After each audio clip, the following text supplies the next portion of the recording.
संविधान की बात करती हैं। अभी मैंने कहा मिसा जी मैं आपके बारे में बोला, उन्होंने कहा कि मैं बोलूंगा।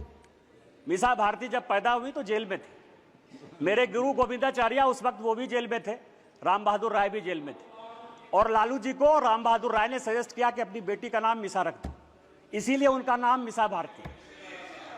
जिस किताब का विमोचन राहुल गांधी ने किया, एमके स्टालिन की आत्मकथा का, उसमें सबसे बढ़िया टॉपिक क्या है सभापति महोदय पता है? कि इमरजेंसी में जो है मेरे पिताजी ने पुलिस को हैंडओवर कर दिया। और यहां बैठे हुए हैं अखिलेश यादव जी, इनके पिताजी के साथ मुझे काम करने का मौका मिला, और बड़े आदमी थे, इतने बड़े आदमी थे कि वो हमेशा कहते थे कि मैं तुम्हारा भाषण सुनता हूं। उन्होंने मुझे इमरजेंसी की कहानी सुनाई कि जिस दिन इमरजेंसी गए तो उनकी वाइफ के पास जो है खाना खिलाने के लिए अपने परिवार के पास नहीं था। आप संविधान की बात करते हो। आपने कहा राज्य डिवीजन कर लिया। आपको पता है कि क्या हुआ? 7वां संशोधन 1956 में जब नेहरू ने किया तो उन्होंने कहा संविधान की आत्मा, आपने भी नरेंद्र मोदी कहा इसलिए मैं नेहरू कर रहा हूं। मैं जानता था कि आप अटैक करो। Please address the chair. सभापति महोदय, 7वां संशोधन यह किया कि राज्य को कोई अधिकार नहीं होगा अपना बाउंड्री चुनने का, और यही कारण है कि 7वें संशोधन के बाद 14 राज्य और 6 यूनियन टेरिटरी बन गए।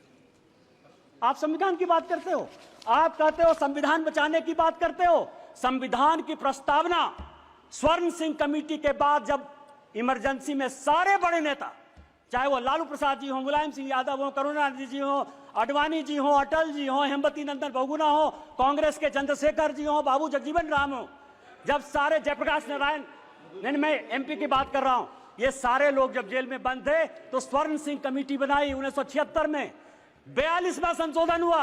उस 42वें संशोधन ने हमारे धर्मपरायण देश को, हम धार्मिक हैं, हम हिंदू हैं, बिट्टू यहां बैठा हुआ सिख है, बुद्धिस्ट हैं, रिजू जी उन्होंने कहा कि हम बुद्धिस्ट हैं, यहां ओवैसी बैठे हुए उनके लिए गर्व का विषय है। आपने हमारे देश को धर्मनिरपेक्ष कर दिया, रातों रात बदल दिया। आपने उसमें इंटीग्रिटी शब्द जोड़ दिया। पूरा देश जो है ईमानदार है, इसी कारण ईमानदारी से चलता है। आपने ईमानदार जोड़ दिया और आपने उसमें सोशलिस्ट जोड़ दिया। अरे कैसे सोशलिस्ट हो सकते हैं हम यार? कोई कम्युनिस्ट हो सकता है, कोई कैपिटलिस्ट हो सकता है, तुमने जो है सोशलिस्ट पूरे प्रेम्बल को बदल दिया और आप संविधान बनाने की बात करते हो। उन्होंने कहा कि जो हम कानून बनाएंगे, जो फंडामेंटल राइट हुए थे, जो हमने हमारे फोर फादर्स ने जो फंडामेंटल राइट्स दिए थे, उसके साथ आपने फंडामेंटल ड्यूटीज एक अलग शब्द जोड़ दिया। आप संविधान बनाने की बात करते हो। पूरा का पूरा 42वां संशोधन, उन्होंने कहा कि जो संविधान कानून बनाएगा, क्योंकि इंदिरा गांधी की सदस्यता खत्म हो गई थी, उन्होंने कहा कि हम फिर से रिइंस्टेट होकर देश के प्रधानमंत्री बन जाएंगे। आप मेरे ऊपर कोई क्वेश्चन नहीं कर सकते हो। लोकसभा के जो समय है, समय सीमा 5 साल, उन्होंने कहा अब 6 साल होगा। खाता न वही, इंदिरा गांधी जो कहे सही, संविधान वही है। अरे संविधान बचाने वाले यदि मोदी ने संविधान बदला, 370 के लिए बदला, शेड्यूल कास्ट के लिए बदला, ओबीसी को संवैधानिक दर्जा देने के लिए बदला, और जब भी शेड्यूल टाइप ओबीसी की बात होगी, हम संविधान बदलेंगे और हमको कोई संकोच नहीं।